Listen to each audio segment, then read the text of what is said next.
जय शिवराय मित्रांनो. आज आहे 21 सप्टेंबर, पण आपण या व्हिडिओमध्ये 22 आणि 23 तारखेचा अंदाज पाहणार आहोत. कारण की 22 आणि 23 तारीख ही वातावरणाच्या बाबतीत थोडी मोठी राहणार आहे. यामध्ये सकाळपासून ते संध्याकाळपर्यंत बऱ्याचशा जिल्ह्यांना सूर्यदर्शन म्हणावं असं नाही आहे, पण म्हणावं असं नाही आहे.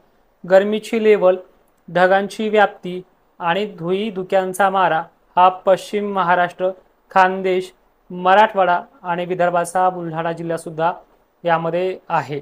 यामध्ये वाशिम, हिंगोली, बुलढाण्याचे सर्व तालुके, अकोलासह ढगांच्या व्याप्तीचं प्रमाण हे वाढणार आहे 22 सप्टेंबर आणि 23 सप्टेंबर.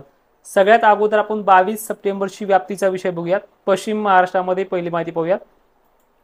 मित्रांनो, या पश्चिम महाराष्ट्राला सकाळपासून अंधुक वातावरण, ढगाळलेलं वातावरण, पहाटच्या वेळेला काही ठिकाणी सटकारे विटकारे, पण दुपारनंतर थोडंसं काही तुरळक भागांना कडक उन्हाळा सुरुवात झाली.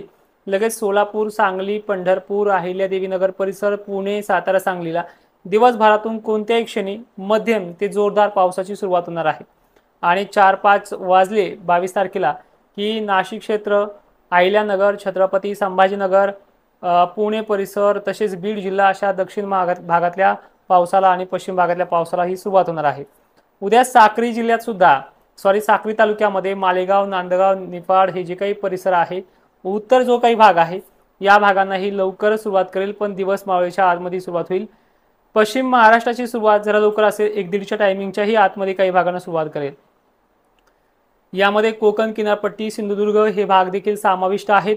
सिंधुदुर्गसह कोल्हापूरचा भाग देखील उद्या बऱ्याच प्रमाणात पावसाची रेलचेल आहे. उद्या जळगावला देखील पावसाचं प्रमाण वाढणार आहे. रात्रीच्या वेळीची कंडिशन असेल.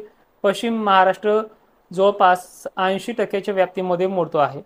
मग मराठवाड्याची परिस्थिती पाहिली आपण, जालना, बीड, परभणी, दक्षिण भाग जे आहे, धाराशिव हा पट्टा हा सुद्धा लवकर घेणार आहे. नांदेड, हिंगोली सुद्धा 22 तारखेच्या रडारवरती येते. मध्यरात्री किंवा उशिरापर्यंत मराठवाड्यातले सगळे जिल्हे हे 22 तारखेच्या रडारवरती आहे. धुळ्याचा, जळगावचा आणि नंदुरबारचा समावेश ह्यावेळी थोडा बरा राहू शकतो. 22 सप्टेंबरची ही परिस्थिती आहे. त्यामध्ये जळगावचे सर्व तालुके जे पश्चिमेकडे येतात, दक्षिणेकडे येतात यांचा समावेश आहे. जसं की जामनेर, पाचोरा, बोदवड, दक्षिणेकडे जे काही भाग आहे त्या भागांचा हा समावेश असेल. उद्या भोकरदनचा आणि जाफराबादचा बऱ्यापैकी नंबर देखील लागू शकतो 22 सप्टेंबरला. आज 21 सप्टेंबरला देखील या भागामध्ये उत्तरेकडील भागांना घेण्याचा अंदाज आहे. नंतर या भागामध्ये जी काही परिस्थिती आहे 22 सप्टेंबरची तुम्हाला समजली असेल. सरळ सरळ सांगायचं थोडक्यात म्हणले 22 तारखेच्या बद्दल, तर पश्चिम महाराष्ट्रातले सर्व जिल्हे आहेत. काही भागांना तो सोडेल, सर्व दूरची व्याप्ती नाही आहे, पण 80% व्याप्ती मात्र नक्की आहे. मराठवाड्याची सुद्धा 80% व्याप्ती आहे. मध्यरात्रीपर्यंत ही व्याप्ती पूर्ण होईल. पावसाचं प्रमाण हे गडगडाटीचं आहे, मेघगर्जनेचं आहे. आणि पूर्व विदर्भातल्या वर्धा, गोंदिया, चंद्रपूर, नागपूर, त्याचबरोबर अमरावती यांना अतिशय भयंकर गरमी जाणेल. त्यामुळे स्थानिक वातावरणाचा फटका या भागात देखील बसू शकतो. तर या भागामध्ये कुठल्या जिल्ह्यांना हा फटका बसण्याचे चान्सेस आहेत? यामध्ये वर्धा आहे, अमरावतीचा दक्षिणेकडील भाग आहे, अकोला जिल्हा आहे, वाशिम देखील भाग आहे, वर्धा देखील आहे, चंद्रपूरच्या देखील अनेक भागामध्ये हे परिणाम पाहायला मिळतील. मग आता थोडक्यामध्ये 23 तारीख जाणून घेऊयात. 23 तारखेला थोडं वारं सुटल्यासारखं वाटेल. वातावरण धुईचं आहे, धुकट आहे, वातावरण असं मोकळं असेल अनेक ठिकाणी सकाळून, पण दुपारनंतर हे वातावरण वाढणार आहे. चंद्रपूर, अकोला, अमरावतीला उत्तरेकडनं वारे हे 23 तारखेला वाहतील. त्यामुळे बऱ्याच ठिकाणी पाऊस उघडल्यासारखं वाटेल. पण या तारखेपासून पुढे यांच्या भागामध्ये थोडी उघाड दिल्यासारखी वाटेल, पण पाऊस यांच्या भागात स्थानिक वातावरणाचा आहे, सर्वदूरची व्याप्ती नाही. मग 23 तारखेचा जो काही पाऊस असेल ना, तो पाऊस पुणे पट्टा, कोकण किनारपट्टीला अतिवृष्टीसारखा असेल. त्यानंतर धाराशिव पट्टीला जास्त आहे, बीड आहे, अहिल्यानगर आहे, नाशिक क्षेत्रसुद्धा आहे 23 तारखेला. रात्री उशिरापर्यंत जर आपण पाहिलं तर धुळ्याचा भाग दक्षिणेकडे घेईल. छत्रपती संभाजीनगरचे अनेक भाग आहे, वैजापूर, गंगापूर, पैठण, जालना देखील अनेक तालुके आहेत. त्यामध्ये अंबड, घनसावंगी, परतूर, मंठा, सेलू हे देखील भाग येतात. नांदेडमध्ये हा पाऊस आहेच 23 तारखेचा. मात्र कोकण किनारपट्टीला जास्त असेल. आणि ह्या तारखेच्या नंतर 23 तारखेचा सोलापूर वगैरे भाग देखील आहे. या तारखेच्या नंतर 24 तारखेला वातावरण अनेक भागामध्ये अंधुक ढगाळलेलं आणि फक्त नाशिक जिल्ह्यापुरतं, अहिल्यानगर पुरतं आणि सोलापूर पुरतं पावसाचं राहील.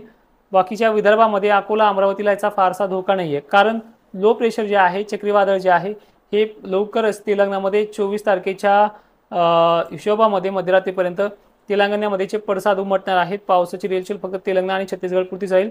मात्र 25 तारखेला वातावरण हे उघडीचं आहे दिवसभर. नाशिक क्षेत्रामध्ये धुळे, नंदुरबार, शहादा, अहिल्यानगर, जालना वगैरे भागांमध्ये दिवसभर स्लॅब टाकणं किंवा इतर कुठलेही काम करणं, धुळी फवारणीसाठी औषधं घालणं हे पश्चिम महाराष्ट्रातल्या सर्व जिल्ह्यांना, मराठवाड्यातल्या सुद्धा जवळपास सर्व जिल्ह्यांना, नांदेडचे 2-4 भोकर वगैरे तालुके जर सोडले तुरळक प्रमाणामध्ये आहे तिथे संध्याकाळच्या वेळेला, अन्यथा पश्चिम महाराष्ट्र वगैरे भागांमध्ये धोका फारसा नाहीये. मग 25 तारखेला धोका जर राहिला तर कुठे राहू शकतो? जालन्याच्या स्थानिक वातावरणाची भीती वाटते, जालन्याला गरमी जास्त राहते तर अशा भागांमध्ये. 26 तारखेचा पाऊस जर आपण पाहिला तर पहिल्या जोरदार सरी नांदेड, सोलापूर, लातूर, चंद्रपूर, गोंदिया, हिंगणघाटमध्ये अतिवृष्टीचा इशारा हा 26 तारखेला असेल. यामध्ये काही प्रमाणात हिंगोली, परभणी, बुलढाण्याचे दक्षिणेकडील भाग, अकोला, वाशिम जिल्हा, लातूर वगैरे भाग देखील याच्यामध्ये येतात. आणि 27-28 पुण्यासह अहिल्यानगरला अतिवृष्टीचा धोका आहे. आता मेन पॉईंट हा आहे, फक्त लक्षपूर्वक आहे का, ज्यांनी कोणी अलर्ट दिले आहेत मी तुम्हाला की शेततळीचे पाणी ही 70% आणून ठेवा, ज्यांचं कोणाचा 80-90% वाला असेल, कारण पाणी भरपूर असलेल्या भागांसाठी पद्धत आहे. पण ज्यांना पाणी कमी आहे त्यांनी काही कमी करायची गरज नाहीये. पण ज्यांना पाणी ऑलरेडी खरंच कमी आहे, पाणी प्रश्न त्यांचा मिटला नाहीये, काही अजून भाग आहे, बऱ्याच जणांना अजून हे आपल्याला माहिती आहे की 95% भागांचा पाणी प्रश्न मिटला, पण 5% भाग असे आहेत ते मराठवाड्यामध्ये मोडतात सरळ सरळ. त्यात रोहिलागडचा समावेश आहे, जाफराबाद, भोकरदनचा देखील समावेश आहे काही भागांचा. आणि अहिल्यानगरमध्ये पण 1-2 गावं अशी राहिली आहेत. त्यानंतर नंदुरबार बऱ्याच ठिकाणी आहे. तर हा जो काही पाऊस येतोय 27-28चा, हा अहिल्यानगरकरांना, बीडकरांना, जालना या भागासारख्या ठिकाणाला अतिवृष्टीचा इशारा असेल. आणि हा मराठवाडा आणि पश्चिम महाराष्ट्राला जवळपास 70% भागांना, म्हणजे जो काही आतापर्यंत रेकॉर्ड झाला असा रेकॉर्ड ह्या भागामध्ये होऊ शकतो.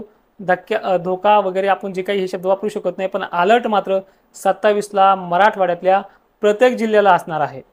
त्यामध्ये जालना तर 1 नंबरला आहे, छत्रपती संभाजीनगर आहे, नाशिक जिल्हा आहे, पुणे, सातारा हा देखील भाग आहे. सातारा तरी कमी आहे, पण पुणे, अहिल्यानगर, छत्रपती संभाजीनगर, बीड, लातूर, परभणी, नांदेड हे अलर्ट होत येतात. यामध्ये अतिवृष्टी किंवा दिवसभर पावसानं हे प्रकार देखील घडू शकतात. आता सामायिक पहा, मग हा पाऊस मुंबई कोकण किनारपट्टीचा जर विचार केला आपण तर नाशिक क्षेत्राला सर्वाधिक जास्त फटका देणारी तारीख जी असेल ना ती 28 असणार आहे, 27 किंवा 28. पण तुम्हाला यामध्ये अलर्ट काय करायचे की आता बघा, पीक तर आपण घरात नाही आणू शकत, अनेक गोष्टी काय आणू शकत नाही. याच्यामध्ये तडाखे असे आहेत की पाऊस लागून राहिला तर 5 घंटे सुद्धा उघडू शकत नाही, हा मोठा अलर्ट आहे. ही परिस्थिती नाशिकच्या त्र्यंबकेश्वर, दिंडोरी, निफाड, मालेगाव वगैरे ज्यांना पाणी कमी नाही आहे ह्या तालुक्यामध्ये, असा एकही तालुका राहणार नाही. त्यामुळे ज्यांना पाणी नाही त्यांना गुड न्यूज आहे, पण बऱ्याच शेतकऱ्यांना अतिवृष्टीची बॅड न्यूज आहे. त्यामुळे फक्त एवढे 2 दिवस सांभाळा, बाकी तुम्हाला इथून पुढे मोठे धाक नाही येतं. आणि ॲक्च्युअल जो प्रश्न सारखा विचारला जातोय त्याबद्दल एक रील बनवून देण्याचा प्रयत्न करेल.